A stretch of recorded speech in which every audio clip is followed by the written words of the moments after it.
Hello and welcome to Louise Singleton Creations. Since the very first time I saw someone basket weaving using tubes made from newspaper, I wanted to have a go. And it's taken me a long time to get around to it, but today you will see me finally have a go at basket weaving with newspaper. However, if you know me, you'll know that I like to add my own twist to things. So I'm not just making a basket with newspaper, I'm making a base for my basket with Aqua Eco Resin and then forming my basket onto the base. If that sounds like fun, stay tuned and enjoy the video.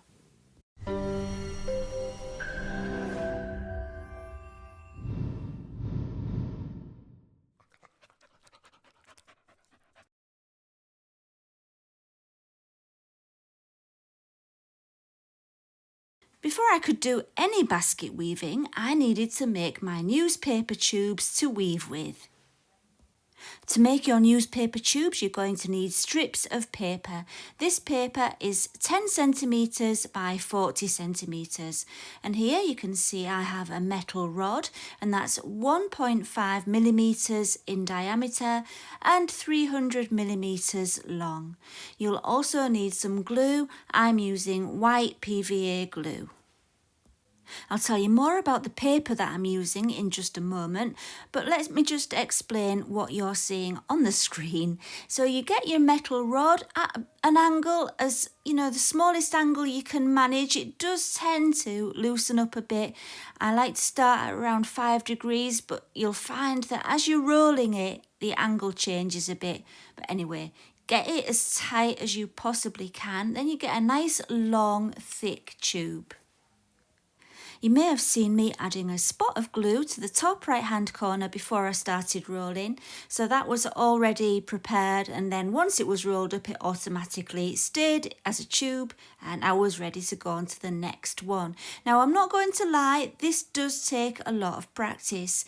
I've made couple of 100 tubes at this point, so I'm still very much a beginner, but I did find that the more you do, the easier it is. So yeah, don't despair the first time you try it. Honestly, mine were a mess as well, and yours will be. You just got to keep on trying, and after a while you find the way of doing it that works best for you, and it becomes so much easier. So the newspaper I'm using is newspaper offcuts, which I bought from Amazon. Unfortunately, we don't buy newspapers anymore, so I couldn't, do the proper upcycling, which would have felt so good to do. Yeah, I did need to buy my paper, but you can also use things like magazines and flyers that you get through your door that you don't want. Yeah, you can use all of that as well. I would say thin paper is better than thicker paper. So the cheaper, the better for this. Once you've made as many tubes as you want and the glue has dried, if you want to change the colour of them, now is the time to paint them. And here you can see I've got a big tray to put them in, and I've prepared my paint in an old water bottle. And the mixture I had in there was 50% water-based varnish for wood and 50% water. And then I added pigment, and you can use any water-based pigment. I used acrylic paint until you get the colour that you want. Now, if you want to, as soon as they're dry or almost dry, you can start weaving with them. But if you want to make them really quite flexible so that they don't bend, with an angular bend, you want it to bend but not fold. Do you know what I mean?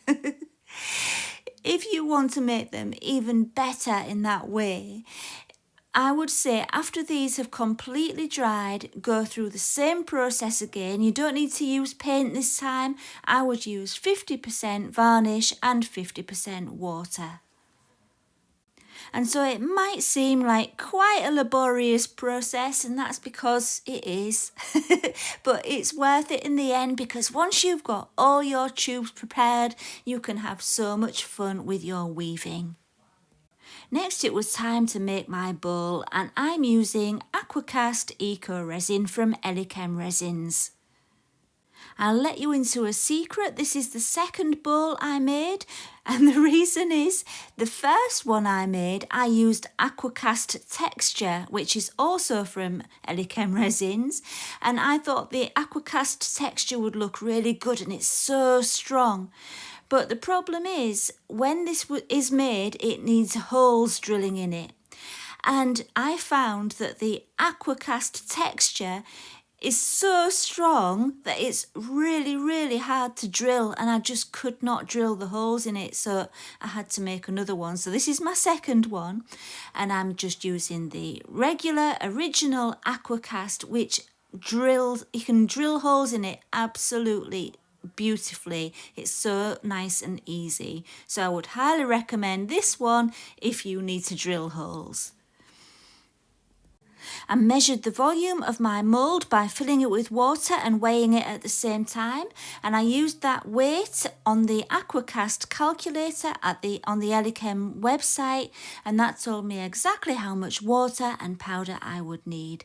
Then I measured them out.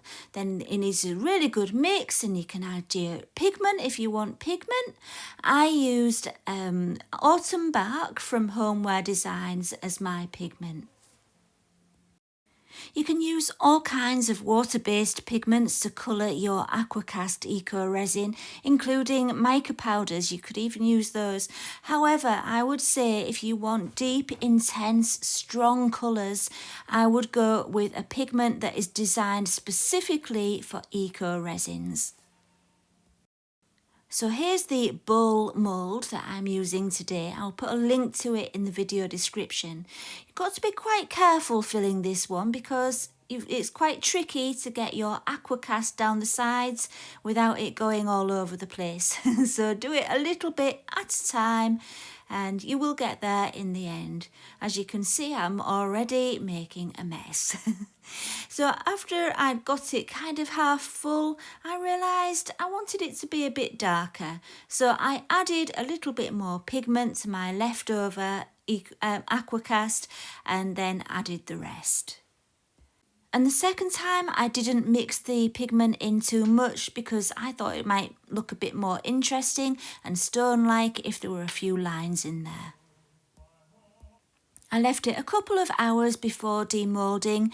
Normally you would only need about an hour for Aquacast, but the walls of this bowl are quite thin and I just wanted to be extra sure that it was going to be safe to demould, and yeah, it was nice and strong after 2 hours. So there it is, all done, and there's a few white blobs in there, and that's my fault for being impatient and not mixing the mixture thoroughly enough. You might have seen when I was pouring it in, there were a couple of lumps in there. Yeah, that was unmixed powder, and that's my fault, and I should have been a little bit more thorough. Not to worry. Let's carry on. So here I have some masking tape and I'm just putting it around the rim of the bowl because I need to measure the size of the bowl and work out where to put my holes when I drill it. Once I trimmed the masking tape to size on the bowl, I took the masking tape off, laid it out on my table, then did my measurements. I worked out that it was about 2.8 centimetres between each hole. Then I put the tape back on the bowl, got my drill and drilled all the holes. And as I said before, Aquacast does drill very easily. Don't go too close to the edge because I suppose it's more likely to crack if you do that. But so far I've never had Aquacast crack on me when I've drilled it. Okay then, so it's time to start weaving, and although I've watched a lot of different videos about this, I didn't have anything to tell me how to do exactly what I'm doing today. I am completely making this up as I go along. So if you've got more experience than me at doing this, I do apologise if I've got this completely wrong. And yeah, it's not a proper tutorial. This is just for your inspiration. I am just learning myself. So anyway, we need to do all the verticals so that we can weave. And I decided to glue mine and have it double. As you can see here, I folded it in half, got it through the hole, and I put a bit of glue on, and I'm securing it with a bulldog clip. Normally you would just have a single vertical there, but I just decided it would be stronger if I kept it double, and there it is. So I did that all the way around. When the glue had all dried, I took all of the clips off and it was time to start weaving. To start with, I wanted to join 2 tubes together and fold it in half before I started. And this process of joining 2 tubes together is something that will come in a lot when you're weaving with these, because every time you start to run out, you need to join another tube onto the end to lengthen it. So here what I'm doing is I've squashed the end flat and I'm digging my nail down the middle so that I can fold it in half and make it really thin. And then sometimes you'll be able to just slot it into your thicker end of your second tube, depending on how thick the end is. Sometimes you will need to do a diagonal cut so that you can get it to the, so it's big enough to slot that thin end into. Add a spot of glue before you join them together and you're ready to go. When the glue had dried, I folded it in half and I was ready to start weaving. You might be able to see just at the top, I put some green tape on the top of the one that I was starting from, so I knew where to finish when I'd finished. And that way each one would have had the same amount of weaving. Anyway, so here you can see you take the front piece round to the back of the next one. It's kind of hard to explain. It's easier for you to just watch. But yeah, once you've taken that front piece around the back, then you get a new front piece and take that new front piece around the back of the next one, and so on and so on. And it's very, very simple. And then you just keep on going until you run out of your tube and you need to lengthen it again. And then it's just the same process as before. You get another tube and slot it inside of the other one. I'm not very good at explaining this, am I? I think you get the gist, don't you? So I'm going to step forward in time a little bit because I don't want you to fall asleep, although I might put some music on and yeah, you get to watch the process a little bit more.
And so here we are with all of that weaving done, and we need to think about how to finish this off now.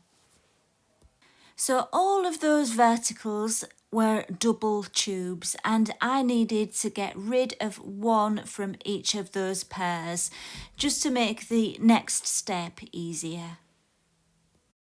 I'm going to be folding down all of these verticals.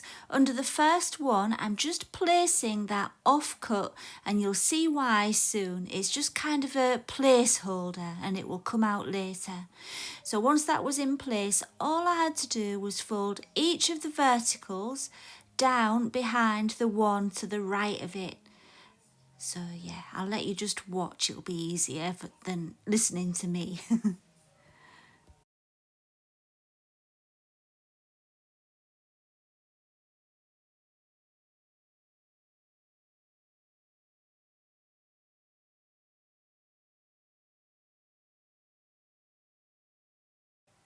You might be able to tell, but this was filmed on a really sunny day, so the lighting is all over the place. But I was enjoying sitting in the sunshine, so I wasn't too bothered. And I found it really difficult to film this actually because I had to have the camera between me and the bowl, and I had to be careful not to knock it over. And yeah, it's completely a new thing for me doing this. I'm used to filming everything from overhead, and this was quite tricky. But yeah, hopefully you can kind of see what's going on.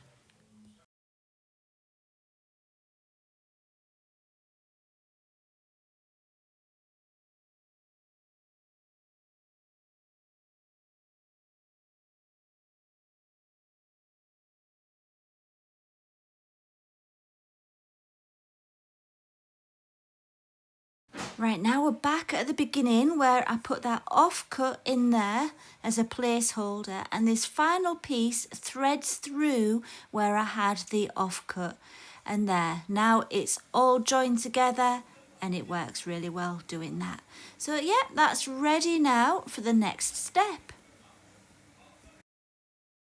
I'm using placeholders again, just two this time, and I'm using an awl just to poke a hole down there to make sure that there's enough space to put my placeholder in.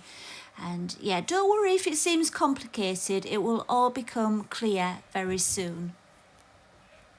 So all of these pieces are going to need snipping and tucking into the weave so that you can't see what's, so it's kind of disguised and you can't see how it's being finished.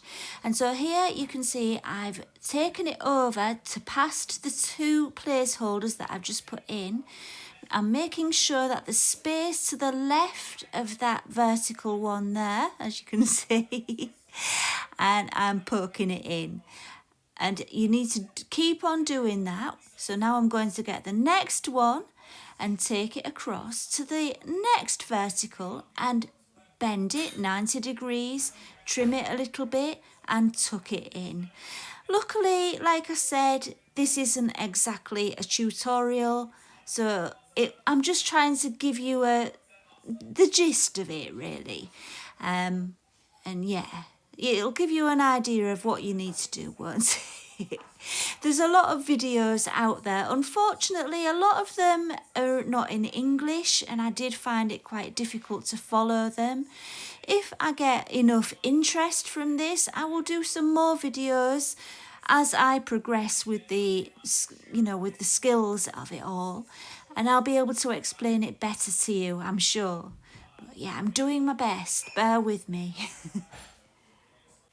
So just as I reached the end and I wanted to show you how I tucked the last two pieces into those places where I put the placeholders at the beginning, just as I got to that point, I managed to get it out of frame so you can't see it. My filming was not good at this point, and I'm afraid you can't see how I did the last two. But basically I took those two placeholder sticks that I put in, I took those both out and put my last two in there. I hope I've managed to explain it okay for you. So now that's all done, it's time to make the handles.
it's done. And if you're still with me, wow, thank you for sticking with me all this time. It's been a longer video, this one, hasn't it? So we're nearly there. We're nearly at the finishing point. But what I wanted to do finally was to seal my Aquacast bowl, but also to seal the paper to give it a bit of a shine and some protection. So I'm just using some sealing wax for stone and concrete. As you can see, it brings out the colour in the Aquacast nicely. And yeah, it just protects it all and finishes it off. And here's the finished basket on its podium, giving you a little twirl to show itself off. And I think it looks pretty good. I mean, I know I'm not experienced at this, but I think this is my, second attempt, this one was, at weaving with the paper tubes. So yeah, you can imagine with some practice it would get a lot better and a lot tidier looking, but I'm still really pleased with it. And it feels so good to be able to say to people, oh, do you know this? This is made out of paper. And to watch the faces when they say, no, that's not made out of paper. It's the simple things in life, isn't it? So anyway, what do you think? Do you like it? If you like it, please give me a comment in the comments section and give me a thumbs up and subscribe if you would like to. So yeah, that's it for today. I hope you've enjoyed it. Thank you for watching, and I will see you again next time. Bye for now.